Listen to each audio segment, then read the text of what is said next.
Well, Dusty had the 10 most unserious fan bases in college football. Yeah, man.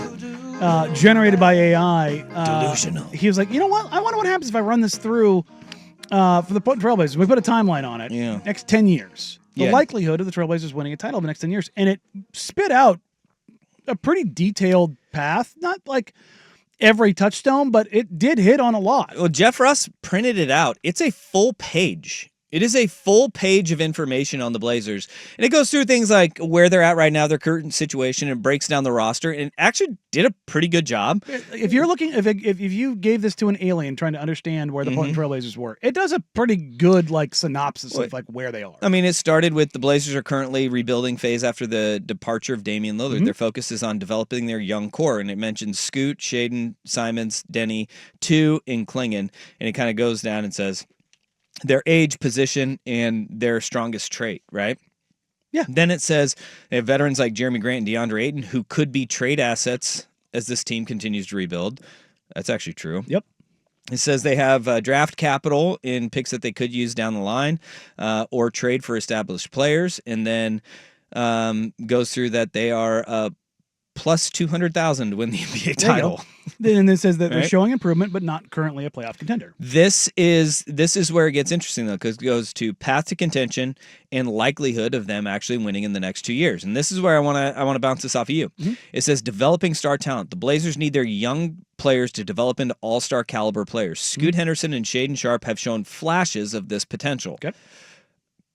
I've got questions on that, but strategic drafting and player development. They need to continue drafting well and developing players effectively. Which is effectively saying that they have done well in the draft. Acquiring more talent. This could be tough through future drafts, trades, or free agency. Identifying and acquiring players to complement their young core is crucial. Duh.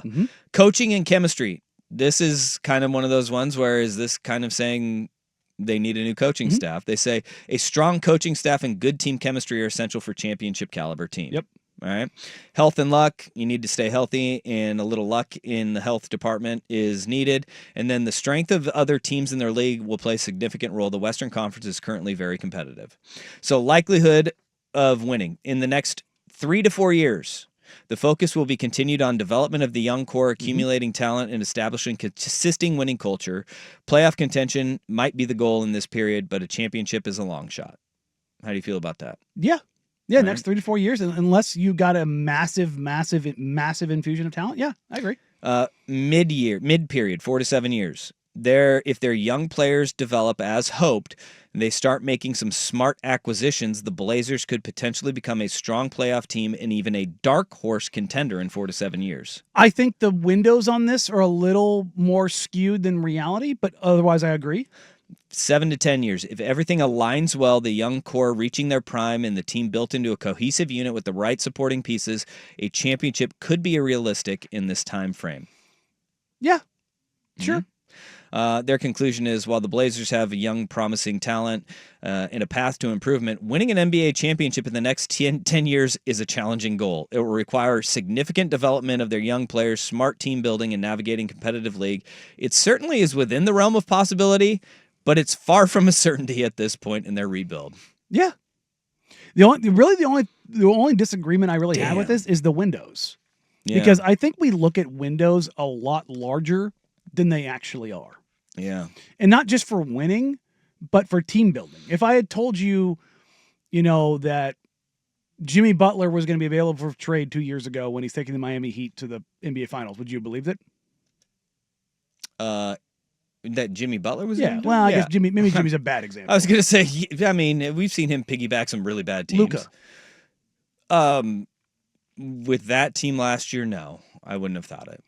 And that's the thing is windows can change drastically. Yeah. And that impact that it has, because you have no ability to alter that of, somebody getting injured or a big trade happening or a player that like SGA going from a guy that everybody thought was going to be really pretty good. Like he would make maybe a couple All-Star. Like after year 2, everybody's like, he's got some juice. Nobody saw him being an MVP candidate. Nobody. No. If they're telling you otherwise, they're lying through their teeth. Well, I mean, just look at the guys who are stars in the league right now, whether it is Giannis, Jokic, SGA. Mhm. I mean, those guys were all drafted outside of the top 10. Giannis was Giannis was 13. Yeah. All of them outside the top 10. So yes, that it is very. Steph was the third point guard taken in his draft. Yeah. All The right. Timberwolves took 2 point guards ahead of him. Okay. You know what I mean? So Like Con Knippel will be there you the go. best player in the league. But other than that, yeah, I think this does a pretty solid job of kind of explaining how hard it is. Yeah. But we've been trying to do that for some years. Yeah. And the one that should have like the big giant bold letters on it, luck. That's the way the Blazers made the Western Conference Finals with Damian Lillard. Is an insane amount of injury luck. Not for them, but for the other teams that it went against. Rick Adelman was adamant when they brought them the guys back the other night for the remembering that era of the 90s Blazers, that they were better the next year and they screwed up against the Lakers in the first round. Yeah. Like he was like, that was a better team. Bill Walton gets hurt in 78. That was a better team. Were they 50-12 when he went down? Something like that. They were insanely good when he went down. That's crazy. Like, luck plays such a massive, massive part of this. A coin toss in the Jordan Bowie Hakeem draft. Yeah. Like, luck. Yeah. So much of this is luck. But other than that, one ping pong ball from Wemby. I think it does do a pretty good job of summing it up. So. Yeah. So if you're wondering, AI told us that don't hold your breath on a Blazers championship in the next decade.